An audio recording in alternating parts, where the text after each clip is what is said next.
hasil presentasi saya sendiri. Perkenalkan, nama saya Kristin Cibadele, kelas 11 UTKP 2. Nah, jadi langsung saja teman-teman, saya akan membahas mengenai sistem hukum dan peradilan di Indonesia. Nah, jadi mungkin teman-teman kita bertanya-tanya apa itu nih maksudnya dengan hukum dan peradilan.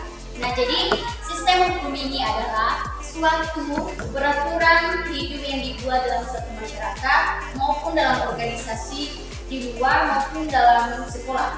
Nah, jadi maksud hukum dan peradilan ini adalah untuk mesejahterakan kehidupan bangsa, baik itu di luar maupun di negara. Dan dengan adanya hukum ini kita dapat mengenal yang namanya hidup dalam melakukan suatu peraturan yang telah ditetapkan.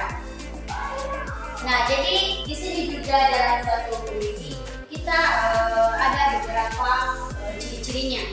Nah, jadi ciri-ciri hukum ini adalah untuk memberikan larangan kepada semua masyarakat untuk harus dipatuhi dari sikap maupun tata tertib dalam masyarakat agar dapat terpelihara dan terlaksana dengan baik.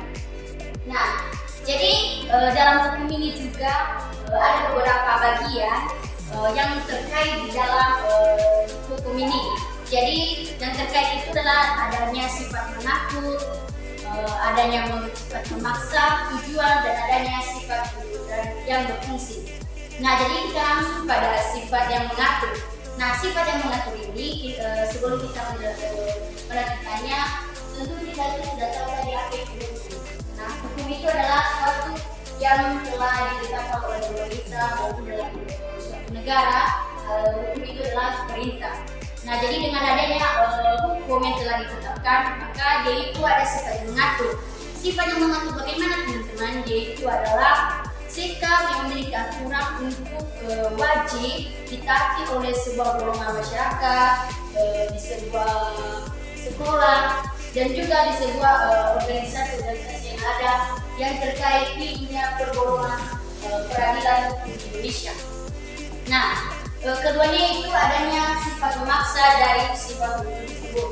Nah, sifat memaksa ini adalah ketertiban hukum yang mengandung nilai atau dia itu memiliki sanksi.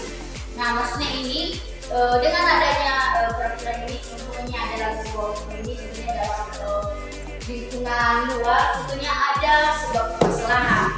Nah, jadi cara mereka mengatasi sebuah masalah tersebut, mereka adanya yang namanya ketertiban antara sanksi yang memberikan hukum atau aturan yang dilanggar dalam suatu permasalahan tersebut.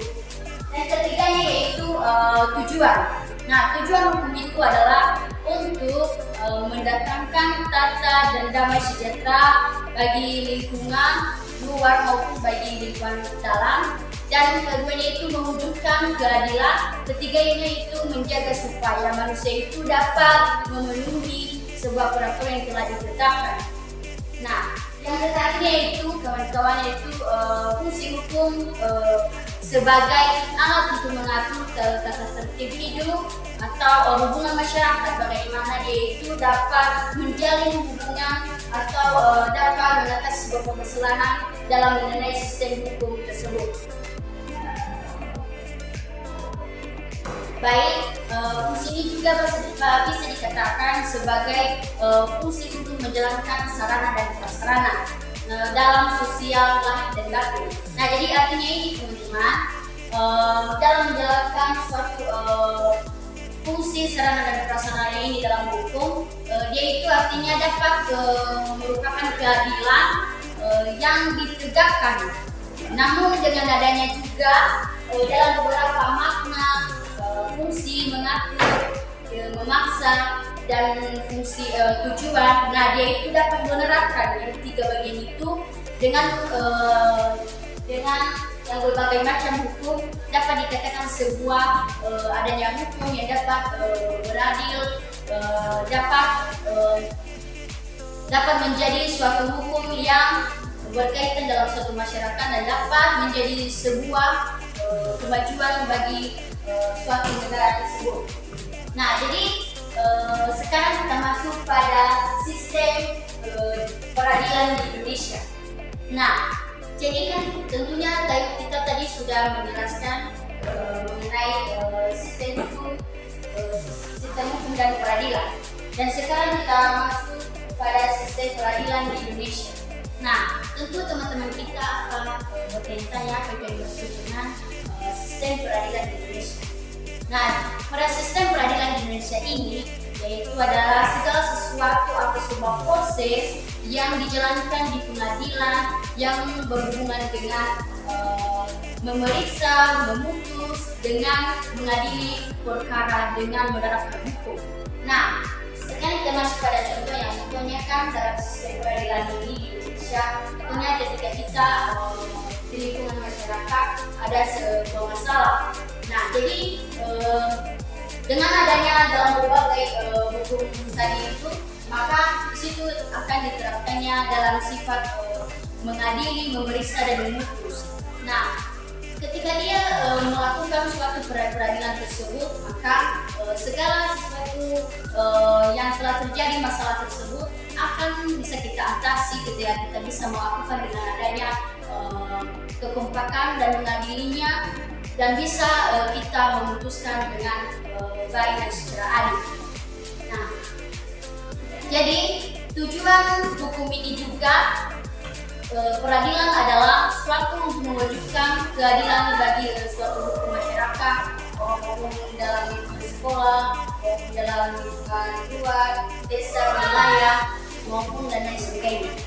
Dan berikutnya kita masuk pada dalam sistem peradilan ini adanya menampilkan sikap yang sesuai dengan hukum. Nah, jadi maksudnya ini teman-teman ada beberapa bagian yang dimaksud dengan sistem sikap yang menampilkan dan yang menampilkan diri kita yang sesuai dengan hukum. Nah, jadi maksudnya ini menampilkan sikap, yaitu yang pertama dapat kita memahami peraturan perundang-undangan yang berlaku. Nah, jadi contohnya kayak dalam lingkungan sekolah kita ada yang namanya peraturan. Nah, peraturan yang bagaimana teman-teman? Yaitu contohnya kan dalam waktu pembelajaran, bagaimana cara kita menaati sebuah peraturan yang telah ditetapkan, bagaimana cara kita menaati